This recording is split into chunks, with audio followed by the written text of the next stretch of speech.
Я буду говорить по-французски, но у меня есть очень хорошая переводчица. Donc, le sens de la beauté, de l'enfance dans le monde actuel, voilà, on l'a dit, reflet bénéfique, je crois, du pouvoir éternel de Dieu. Итак, название моего доклада «Смысл красоты детства в современном мире. Благотворное отражение вечной силы Божьей». Je pense que l'enfance possède une forme particulière de beauté qui est faite de pureté et de simplicité. Et que l'enfance est transparente, parce qu'elle n'est pas encore souillée par l'habitude du péché. C'est une vérité qui l'emporte encore facilement sur le mensonge. Elle est un reflet de la bonté de Dieu. Детство обладает особой формой красоты, которая состоит из чистоты и простоты. Детство – это прозрачность, которая еще не омрачена привычкой греха. Правда, которая запросто преобладает над неправдой, над ложью. Это отражение доброты Бога.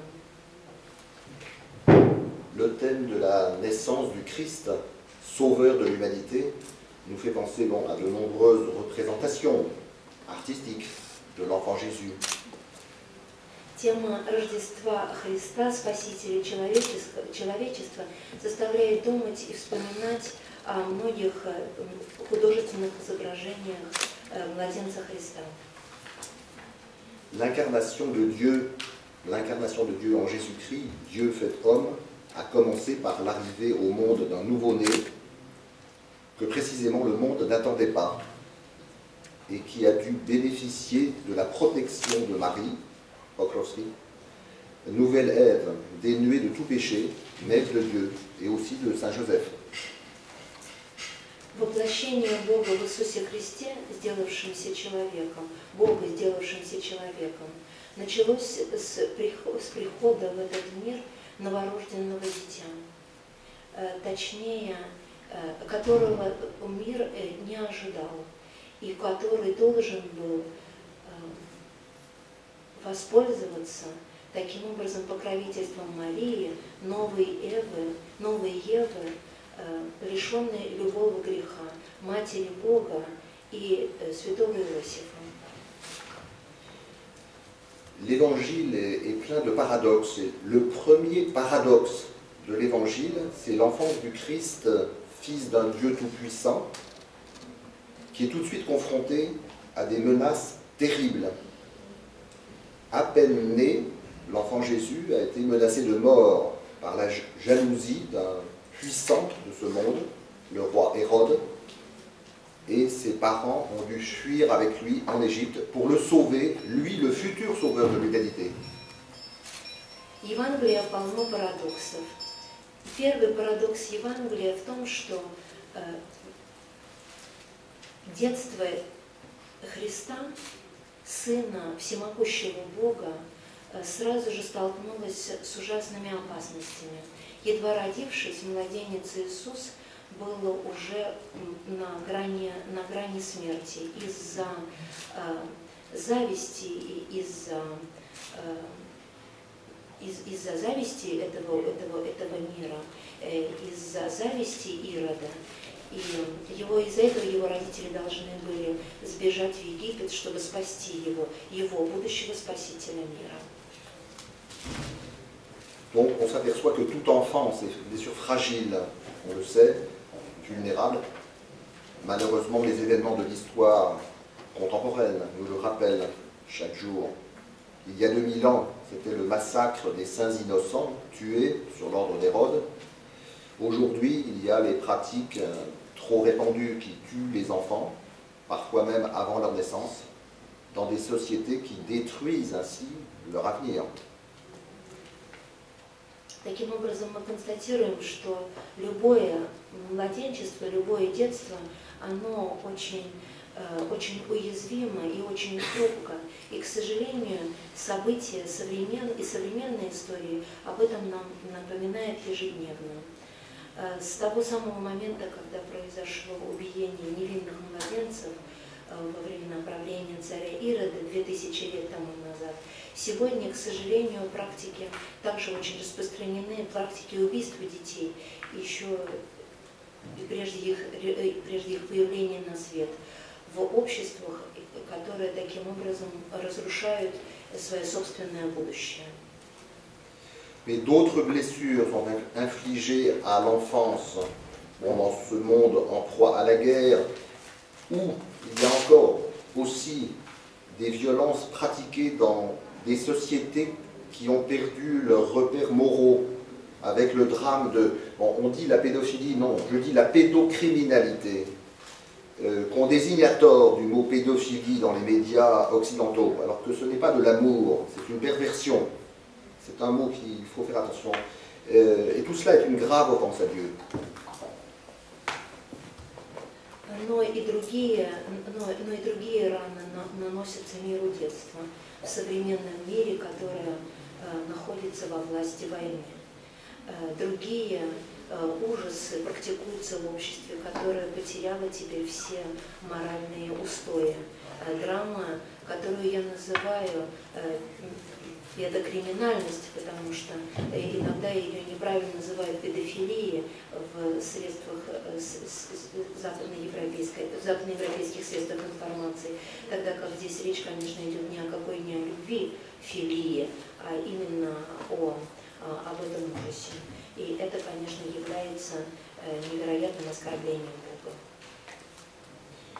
Et nous avons aussi, cette année même en France par exemple, l'introduction de l'idéologie du gender qui s'est développée auparavant en Amérique du Nord notamment, qui correspond à une volonté de normalisation complète de pratiques de type homosexuel notamment, mais qui va très loin parce que, et c'est là que ça concerne l'enfance, ça met l'enfance en danger parce que cela va jusqu'à la revendication de ce qu'on appelle l'homoparentalité ou l'homoparenté, idée que deux homosexuels, deux hommes ou deux femmes peuvent prendre en charge des enfants. Et je pense que c'est dangereux, à mon avis, beaucoup de psychologues le pensent, c'est dangereux pour l'équilibre des enfants. И еще в этом году именно даже в этом году еще речь идет об этом феномене джендера, это о законном восприятии гомосексуалистов и лесбиянок, которым будет дано право в Америке усыновлять и удочерять детей. И я считаю это совершенно несообразным. Cependant, l'enfance reste un moment de beauté spirituelle et morale, dans la pureté de l'innocence. Et ici je pense à la célèbre question de l'écrivain russe Dostoïevski, la beauté sauvera-t-elle le monde? Alors, quand il s'agit de l'enfance de Jésus, sauveur de l'humanité, la réponse est évidente.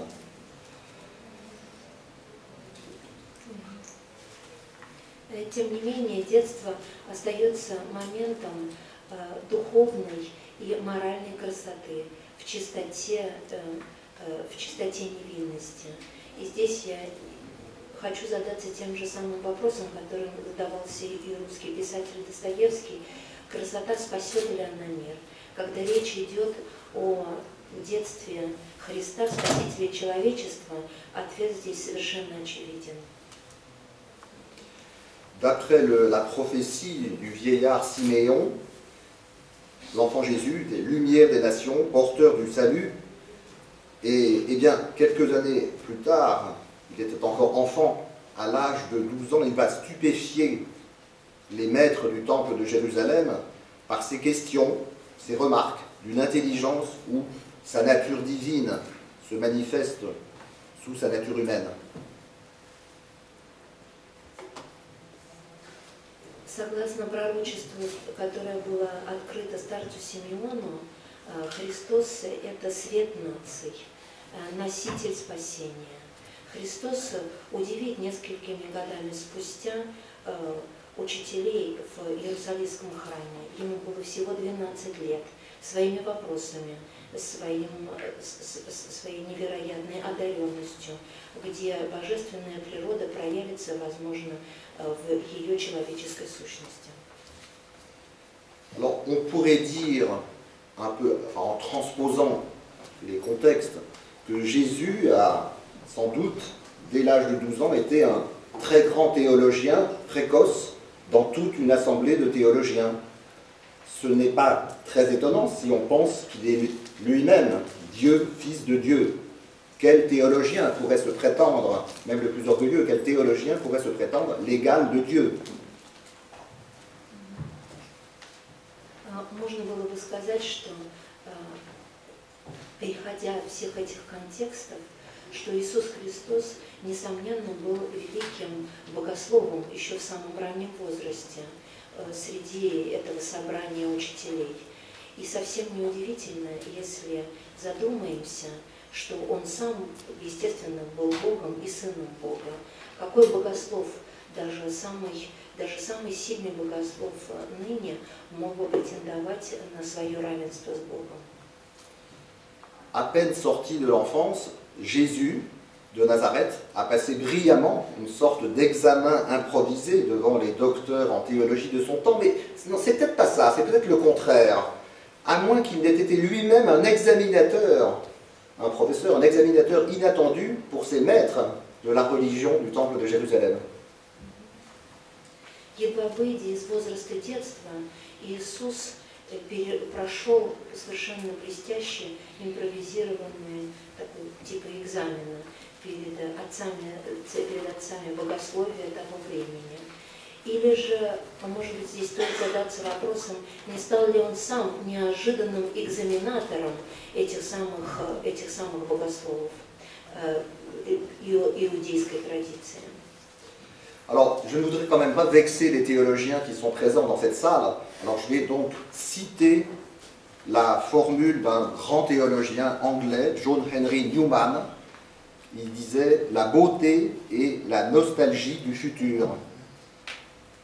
Derrière cet aspect paradoxal qui assimile l'avenir au passé, apparemment la nostalgie, cette formule en fait nous introduit dans l'idée d'éternité, de l'éternité divine. Il n'y a ni passé, ni présent, ni futur réellement.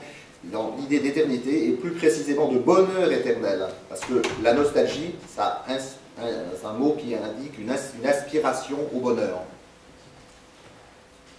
И здесь, чтобы не обидеть никого из богословов, сидящих в этом зале, мне хотелось бы процитировать известного английского богослова Джона Генри Ньюмана, который говорил о том, что красота – это ностальгия о будущем. И за этим парадоксальным аспектом, за этим парадоксальным смыслом, который скрывает будущее в прошлом, эта фраза нас вводит в идею вечности, в которой нет ни будущего, ни прошлого, ни настоящего, а точнее счастье, вечное счастье. Концепт ностальгии, уже сам смысл ностальгии подчеркивает желание и надежду на счастье. Alors, nous trouvons ici une réponse pleine d'espérance à la question de Dostoïevski, la beauté sauvera-t-elle le monde? Мы находим здесь полный ответ надежды на вопрос Достоевского. Красота спасет ли она мир?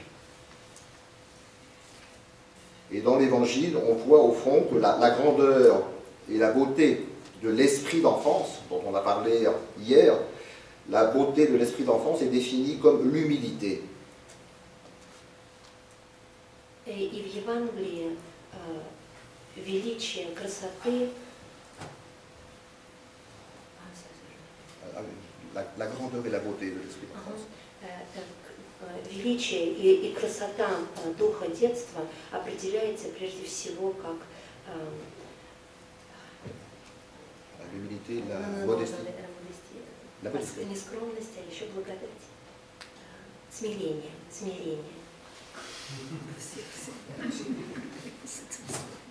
Jésus a également dit, on l'a rappelé hier beaucoup, aux disciples de laisser venir à lui les enfants, en déclarant que le royaume des cieux appartient à ceux qui leur ressemblent. Et nous trouvons dans ces textes des approches très fortes de la beauté de l'enfance comparé dans sa pureté au bonheur de la vie éternelle auprès de Dieu. C'est donc un appel aux adultes, c'est un appel à la conversion des adultes. Иисус также обратился к ученикам, и эти строки здесь уже неоднократно цитировались, дать детям приходить к Нему, говоря, что Царство Божие им принадлежит и им уподобляется. Мы находим в этих текстах подходы гораздо более сильные к красоте детства, которая сравнивается в ее чистоте с красотой, со счастьем вечной жизни при Боге. И это призыв ко всем взрослым, призыв к обращению.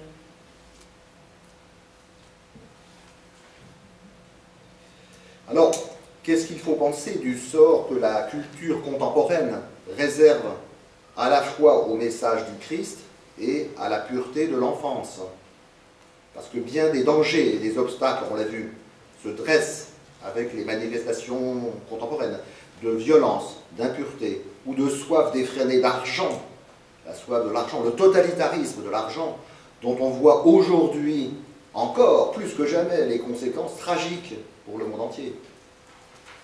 Так что же тогда можно подумать о судьбе современной культуры, которая является одновременно и, с одной стороны, посланием Христа, и с другой стороны, которая обращается, с одной стороны, к посланию Христа, а с другой стороны, к чистоте детства. Многие опасности и препятствия встают здесь на пути. Современные проявления жестокости и нечистоты, и этой невероятной жажды денег, которую сегодня мы видим, трагические последствия чего мы видим сегодня повсюду.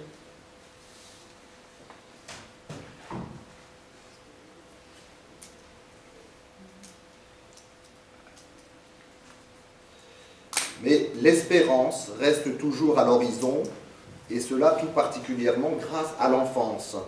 Et je voudrais évoquer à ce propos, vous connaissez beaucoup d'entre vous je pense, je voudrais évoquer à ce propos la magnifique scène finale du célèbre film du cinéaste russe Andrei Tarkovsky, Andrei Roubliov, qui était sorti en 1969. Parce qu'on y voit un adolescent, qui est encore presque un enfant, Boris, qui rallume la flamme de la foi dans un coin de Russie, après les invasions tatars du XIVe siècle, en se lançant dans un Paris merveilleux, au printemps 1423, près de Souzdal, une bourgade décimée, détruite par la peste, ne demande qu'à renaître. Et pour les habitants, cette renaissance passe par la fonte d'une cloche pour une église. Но надежда всегда маячит на горизонте. И особенно благодаря детству. Я хотела бы здесь по этому поводу напомнить всем замечательную конечную сцену известного фильма замечательного русского кинематографиста Андрея Тарковского. Это заключительная сцена фильма Андрея Рублев, фильм, который вышел в 1969 году. Мы видим в этой сцене подростка, почти что еще ребенка. Его зовут Борис, и он зажигает веру в России в маленькой деревеньке. Дело происходит после нашествия татар в XIV веке. И как он зажигает эту веру? Тем, что он бросает замечательный вызов весной 1423 года рядом с Суздалью. Деревенька эта опустошена невероятной эпидемией чумы, и он просит всего лишь только одного для себя и для жителей этой деревеньки. Это возрождение, которое может произойти через обычное появление на свет колокола для церкви. Alors, Boris est le fils d'un fondeur de cloches qui est mort de la peste. Et il prétend on cherche son père, il prétend que son père est mort, mais qu'il lui a transmis le secret de fabrication de la cloche, qu'il l'a gardé en mémoire. Et il va diriger le travail, tout en restant en fait tout à fait incertain, ne sait pas vraiment, incertain du résultat. Il sait qu'il sera décapité s'il échoue. Будучи сыном литейщика Колоколов, который отец Борис, отец которого умер во время чумы, говорит о том, что его отец, прежде чем умереть, передал ему секрет изготовления колоколов. И он удержал этот секрет в памяти. Он будет руководить работами, при всем при этом оставаясь, при всем при этом будучи совершенно неуверенным в результате работы. И он прекрасно знает, что если работа не удастся, то его обезглавят.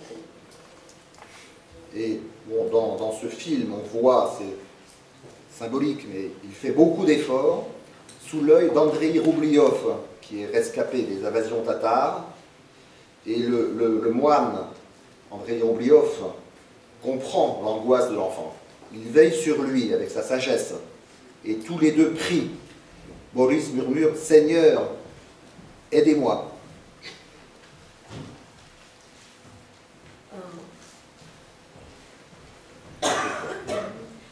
Он делает много усилий и под чутким взором Андрея Рублева, который избежал татарских нашествий, который понимает весь ужас этого мальчика и который следит за ним со всей мудростью монаха, они вдвоем молятся: «Господи, спаси нас», шепчет Борис.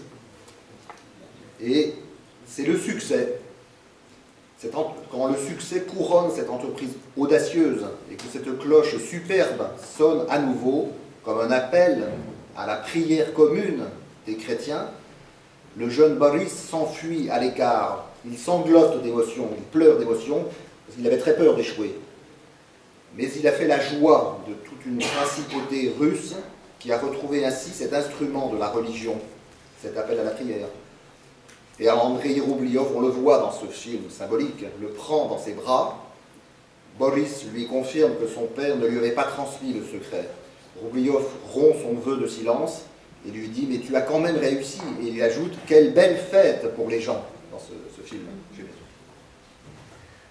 Когда все это заканчивается большим успехом, и колокол оказывается снова отлитым и звонит снова, как он звонит как призыв к общей молитве христиан, юный Борис убегает и рыдает от волнения, потому что до самого последнего момента ему было страшно, что это не удастся.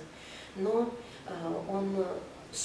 оказалось, что он создал настоящую радость для целого русского княжества, которое таким образом обрело инструмент своей веры, своей религии, имеется в виду колокольный звон. Андрей Рублев берет его в свои объятия. Борис говорит ему о том, что отец ему, к сожалению, не передал никакого секрета, секрет остался в могиле. И Рублев нарушает молчание и говорит: «Ну тебе же все-таки это удалось, какой прекрасный праздник для людей». Alors, désormais, ils vont travailler ensemble. Et l'un dit « Toi comme fondeur de cloches, moi comme peintre d'icônes », dit le vieux moine, qui est maître de l'art sacré. Il le dit à cet enfant qui passe à l'adolescence, passe à l'âge adulte, mais garde l'esprit d'enfance. Il dit qu'ils peuvent collaborer sous le signe de l'harmonie divine de la Trinité.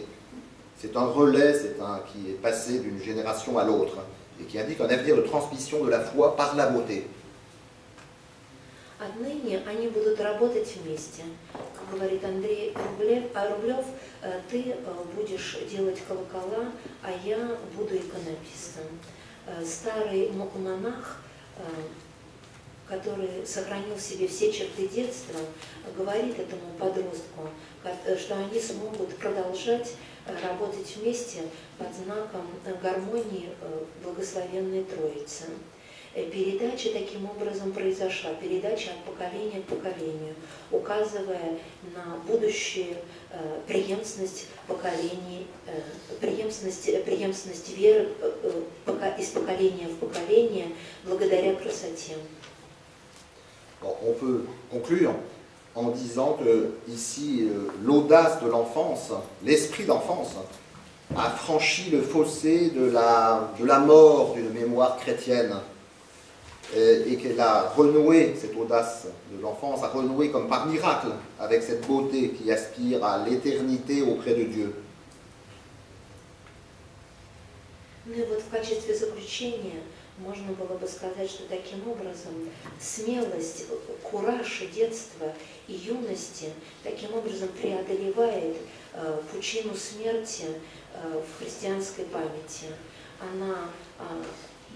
Эта память вновь завязывается благодаря чуду, с каким эта красота обращается к вечности Бога. Et donc, ce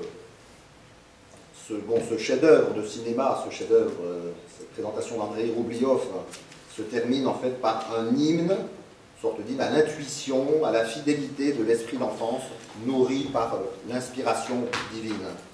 Et ce que l'on peut espérer, c'est que nous pourrons de nouveau, grâce à la beauté artistique aussi, grâce à la culture,